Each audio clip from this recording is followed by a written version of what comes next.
93% of mothers reported feeling burned out at some point.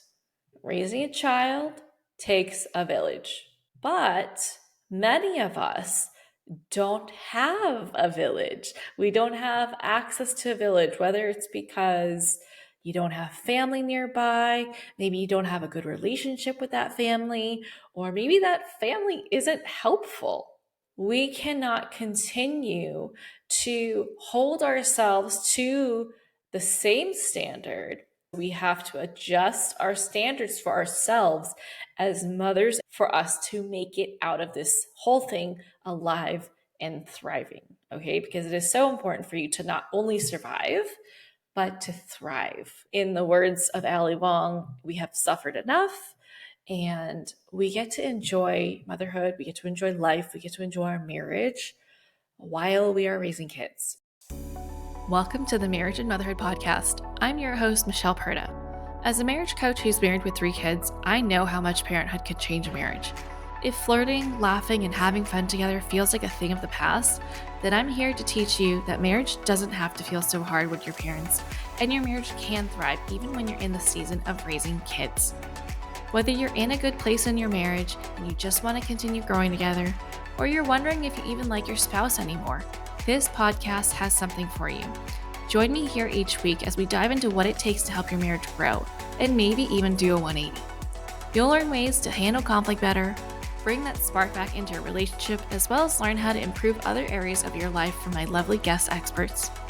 Are you ready for the next stage of your life and marriage? Let's dive in. Welcome back to another episode of the Marriage and Motherhood podcast. Today, we're going to be talking about something that was inspired by a recent comment that I saw in a Facebook group. Now, the original poster had shared about being criticized by her mother-in-law. And one comment really stood out about the weight of motherhood. And I felt like, wow, everybody can probably relate to this. And I definitely need to record an episode about this because shortly after I saw something else about the weight of motherhood on Threads. So that must be a sign. And so here I am. Okay, so the weight of motherhood affects so many of us, dare I say all of us, moms. It affects us mentally, emotionally, our physical well-being. It is just very all-consuming and overwhelming. And while motherhood is very rewarding, it is very fulfilling, it definitely has its challenges, right? I always like to describe motherhood as like everything all in one, all the good and all the challenges. And it is truly a platform for growth, sometimes not by choice. And so today we're going to dive into how it affects us and what we can do about it, okay? Because it really does affect our lives, our relationships with our kids, how we raise them, our marriages, our friendships. It touches every facet of our lives because it is such a big life change and it changes how we are. So I wanted to share a quick stat.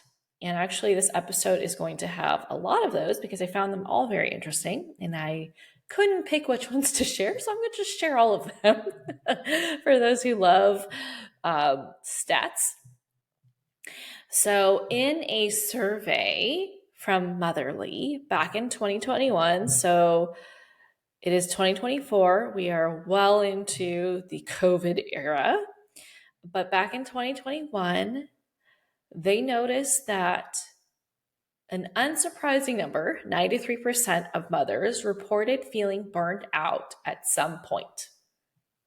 I'm surprised it's not 100. Maybe the 7% didn't understand what burnout meant. We know that parenting, raising a child, takes a village. We've all heard this before. But many of us don't have a village. We don't have access to a village, whether it's because you don't have family nearby, maybe you don't have a good relationship with that family, or maybe that family isn't helpful, right? And so we cannot continue to hold ourselves to this standard, the same standard that other moms hold themselves to, those moms who have help. Okay, so we have to adjust our standards for ourselves as mothers and partners for us to make it out of this whole thing alive and thriving. Okay, because it is so important for you to not only survive, but to thrive. Okay, that is what we are here to do. We are here to live, not just suffer.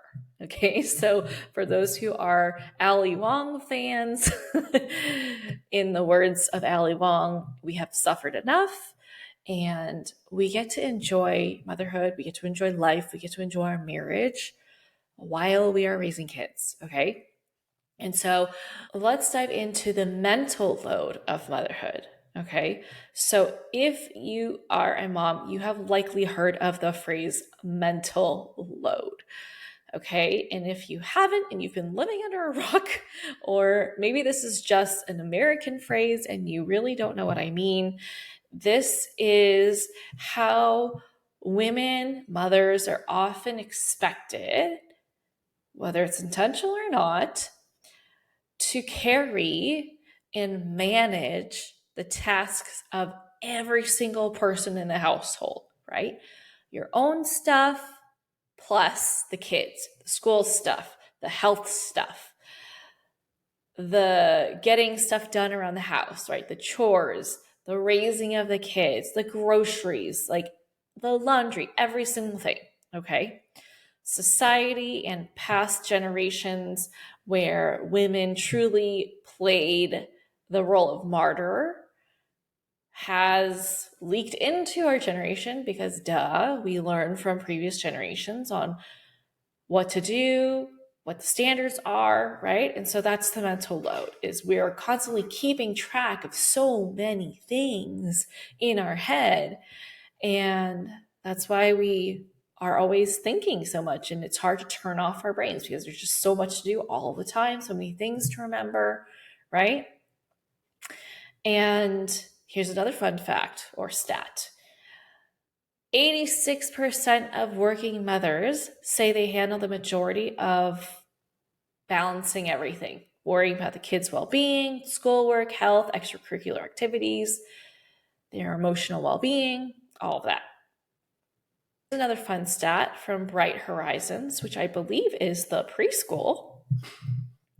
86% of working mothers say they handle the majority of household responsibilities, including stuff related to the kids, even when both she and her partner are working. So she's handling most of it. And we all know how exhausting it is to balance your own stuff, right?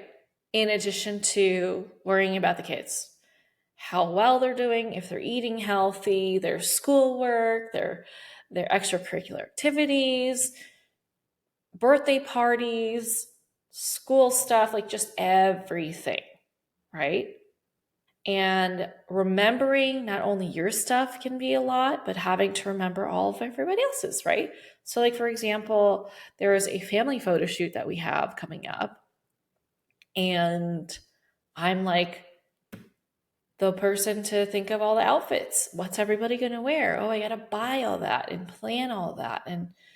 And my husband is just going to put on whatever I get him and show up and drive us there, right? And this is the kind of stuff that we are dealing with here. A lot of it is self-induced, I will say, because he could care less if we have a professional photo shoot or not. And I am the one that cares more, so I'm willing to do this extra work.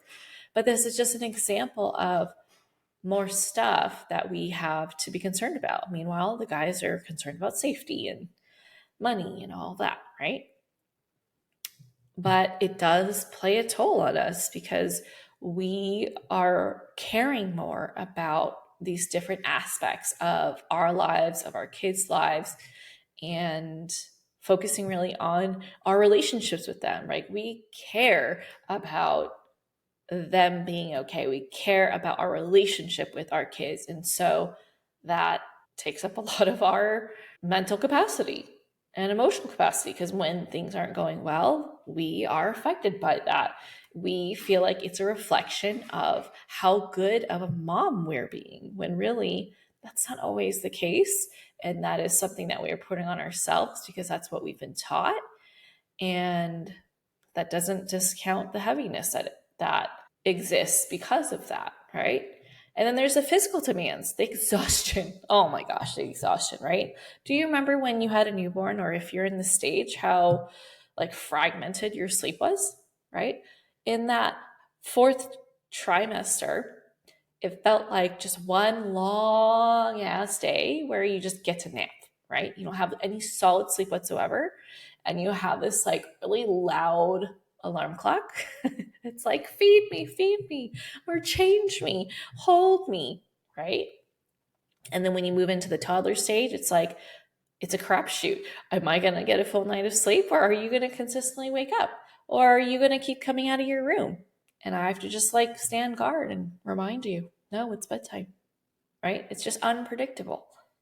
The National Sleep Foundation actually said that new moms lose about 350 hours of sleep in the first year of a baby's life.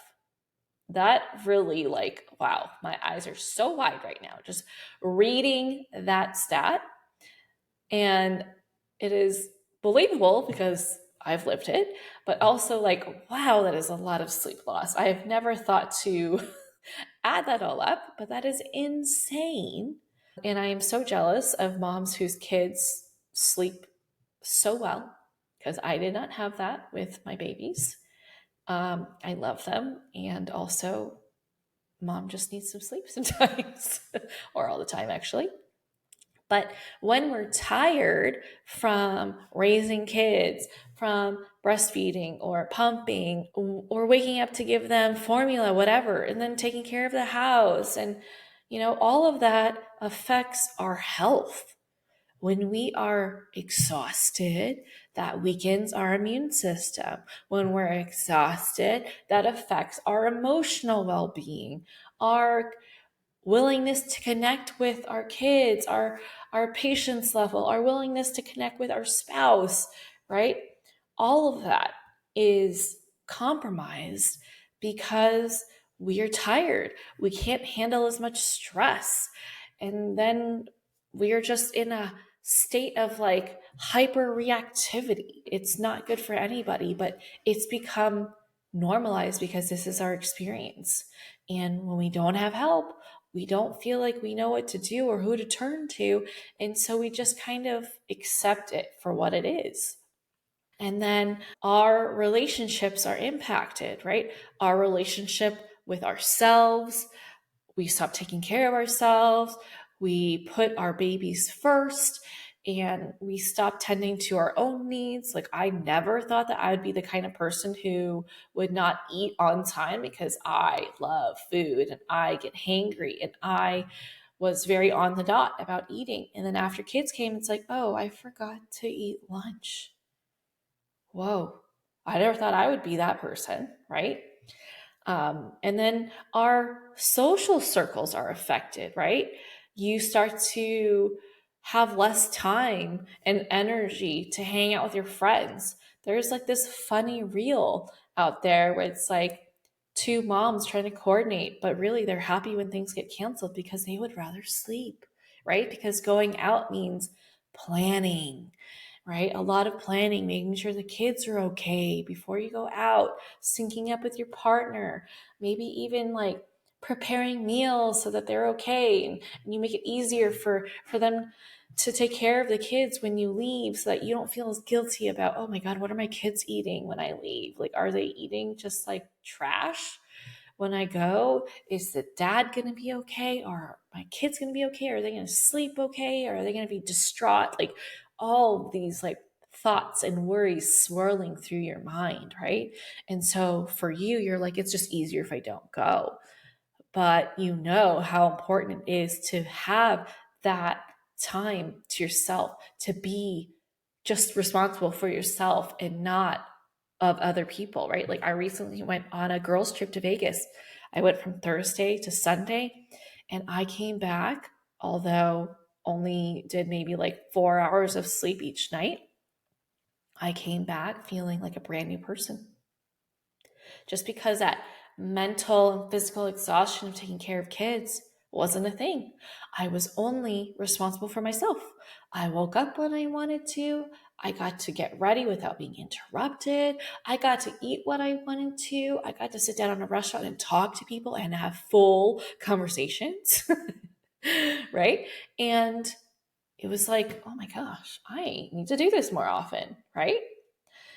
But when we're moms and we don't do that, we lose our identity. We lose who we are. We feel like we are just mom. We lose our individuality.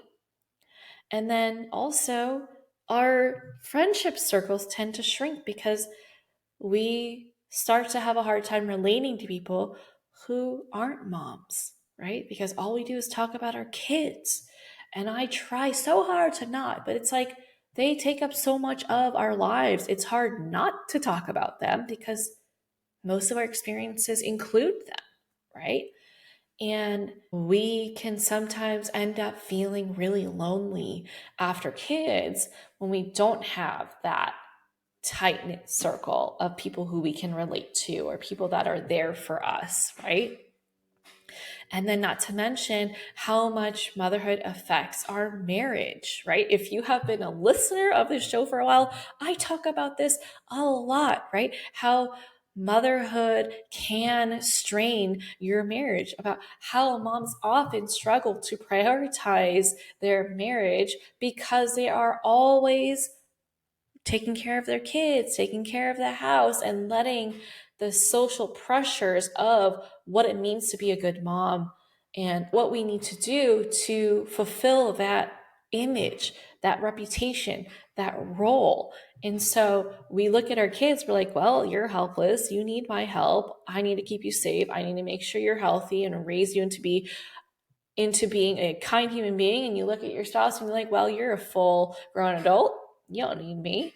You are reasonable and you know that you can just be all right on your own. And it's okay for us to hit pause on our marriage. But the problem is that we don't unpause it to bring it back to the forefront, right? And so the connection gets severed, then the communication breaks down, and all of a sudden you find yourself feeling like co-parenting roommates where you resent each other, you don't even hang out anymore, everything is related to the family, and sex life, it becomes non-existent, and maybe you guys argue more, there's more misunderstandings, and you really don't even feel like a couple anymore, right? And a lot of couples, 67% of couples actually, report a decline in their relationship quality during the first 3 years of becoming a parent. That's just what happens. And that's because maybe they didn't have a good example of what it could look like being a parent and having a thriving marriage. And that's what I'm here to help you navigate, because I don't want you to be a part of that statistic. I understand how people get there. I have personally been there, but that doesn't mean that we have to be there. Okay. There are things that we can do to cope with the weight of motherhood, to manage it, and to lighten it. Okay, so I'm going to share with you ways that you can lighten the weight of motherhood so that it does feel manageable, so that it does feel like, oh, I can be a good mom and have a thriving marriage. And I don't have to feel like those two things are competing. Okay, and so the first way you can do this is, don't roll your eyes, self-care. Okay, when we take care of ourselves, we grow our capacity to handle stress. Okay, you know how stressful motherhood can be. You know how stressful it can be to manage a house. You know how stressful it can be to be married, right? That's just a fact of life. Any time you spend a lot of time with someone, there's going to be some discord, right? There's going to be some disagreements. There's going to be some issues and challenges. When we take care of ourselves, right? We have a routine for ourselves that takes care of our mental, our physical, our spiritual, even in little tiny ways, in little pockets of our time throughout the day. It recharges us. It grows our capacity to handle stress. We become more patient. We become more kind, playful, fun, flirty, right? We become more resilient. I know the difference between when I am taking care of myself and when I'm not taking care of myself. I can handle my kids having tantrums. I don't feel so easily triggered. I'm able to respond like the adult that I am rather than slipping into being reactive and acting like a toddler just like them. And then with my husband, I notice I am nicer. I am reaching for him more. I'm wanting to connect and I am kinder. I gave him the benefit of the doubt. We don't fight. We just disagree and have a regular conversation about it, right? So that we can grow from the conflict. But when I don't see the good in him. I am quickly assuming the worst of his intentions. I am not reaching for him. I am just kind of doing my own thing because I am in a stress cycle, right? And we argue more. It's not fun, right? There's more tension in the home. So taking care of yourself is the first thing you can do. It is the most important thing you can do because you are giving your best to yourself, which you can then pass on to other people. You are more pleasant to be around. Okay. You are contributing to everybody's happiness because you're happy and it's contagious. The second thing is to shift your perspective. Okay. Like I said earlier, people back then had a village. Right now, maybe you don't, right? So stop holding yourself to the same standards as those people. Understand your capacity. When you understand your capacity, you could be more confident in the choices that you make and where you put your time and your energy. And you could be more intentional about what your priorities are and back it up with your choices, right? I don't know if you've seen this, but a while ago, like years ago, there's this like triangle where each point had a word. It said sanity, happy kids, clean house. And then it says choose two because you can't have all three. And I'm like, whoa, that is really good imagery for how you do have to make choices, right? And maybe you can have all three, but maybe clean house means something different to you now, right? Maybe clean house is like, okay, it is clean, but maybe it's not always like as organized and Pinterest worthy as you want it to be because you have kids. It's lived in, right? But also, I have a kind of a bit of a gripe about this triangle because it doesn't include marriage. But anyway, that's for another conversation. But anyway, I think it's fantastic to view it that way. It's like, okay, pick and choose, right? Because sometimes you can't have it all to the same standards as what you desire it to be, unless you shift your perspective. Which leads me to how important it is to know your vision for your life. Okay? What do you see for yourself about your lifestyle, your relationships, right? What's the quality of your relationship with your kids? What do you see yourselves doing? How do they talk to you? How do you spend time together? What about your marriage? What do you see for that? Because when you're clear about what kind of life you're building, what kind of life you want when you're like 80 years old, that's going to help you have so much of an easier time making decisions about what your priorities are, what you choose to say yes to, what you choose to say no to, who you keep in your circle, who you say, you're not for me. I'm going to distance myself from you. I'm going to create some space from you because you are not aligned with the life that I'm trying to create. And it will help build your confidence in the choices that you make. So if someone like family, friends, strangers decides to criticize you about a choice that you're making, instead of feeling defeated or like you're failing, you can lean on the confidence about the choices you've made because you have taken the time to pause and reflect about, what am I working towards? Are the things that I'm doing helping me get there? If the answer is yes, then you are aligned and you can feel good about your decisions. And remember that criticism says more about the person saying it than it does about you. And you can be like, they must be having a bad day, or maybe they're not happy about their life. I'm not going to let them poo poo all over me and my choices, right? You're the one that has to live with the impact and the consequences of your choices. So as long as you're happy with it, screw them. That's my opinion. Okay. Another thing is, don't feel like you have to do it all. Okay. I hate the term supermom. I hate it. You do not have to do it all. Share the load. Allow your partner to help you. Make it easy for them to be there for you. You say you want support. How are you stopping them from supporting you? I actually want you to stop and ask yourself that. Pause this episode. Ask yourself, how am I stopping them or making it hard for them to give me what I need? Okay. So delegate, outsource if you need, lean on your partnership, use your kids. I use my kids. I think it's healthy for them to do chores because they're practicing in your home how to be an adult. So give them age appropriate chores to do.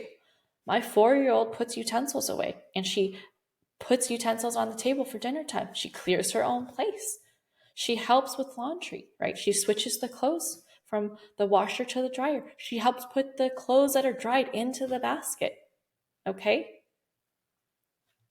Don't do things that they can do for themselves, because not only will it help you feel less burned out, but it will help them feel more confident about their abilities because you're not doing everything for them. They know that they can do stuff. Okay?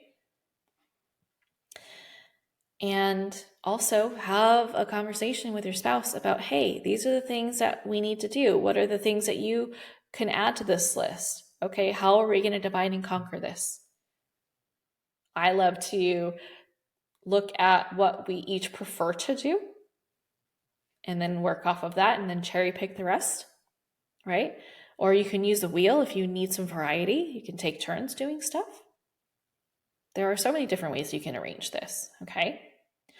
And then obviously, sometimes it's very helpful to have support around you. So build your network. If you don't have a village, build one, find one, make one, right? Whether it's family, friends, a community, a local community, online community, whatever it is, it's always so nice to have people to listen to you.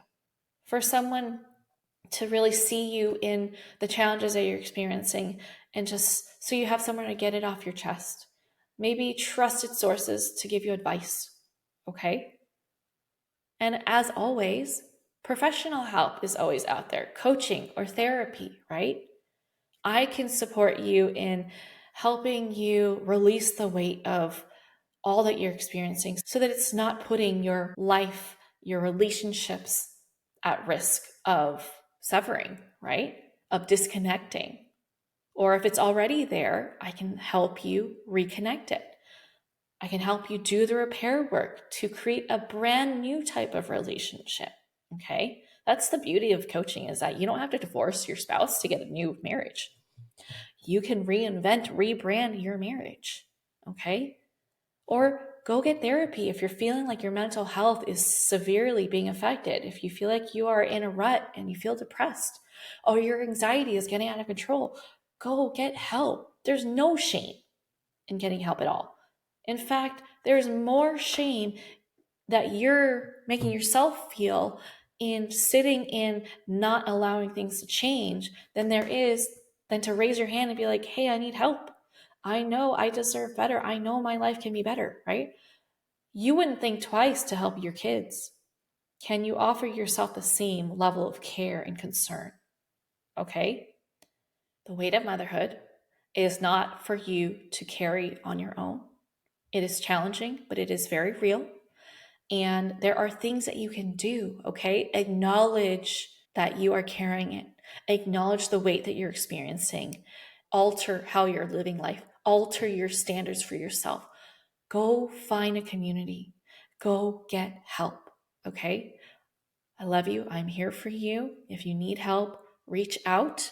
I will link my free masterclass to help you build that vision if you haven't built it before, so that you are clear on what you are working towards, okay? And reach out to me if you are wanting support to manage this and to improve your relationship with your marriage. And I hope this helped you. Please reach out. Let me know what your biggest takeaway was. I'd love to hear what you are taking away from this show. And if you love this episode and you know someone that could benefit from listening to this, please share it, okay? That is one of the best ways for you to help grow this show. And if you love the show as a whole, please leave a rating and review on iTunes or Spotify. I would be so grateful. And I'll catch you back here on the next episode. Bye. That's it for this episode. I hope you enjoyed it as much as I enjoyed making it. If you did, please send me a message over on Instagram at Michelle Perta Coaching to let me know what you loved most about it. Hearing from my listeners is my absolute favorite. And if you've been loving this podcast, please leave a rating and review. This will help people like you find the show and get the help they need. Catch you here on the next episode. Bye.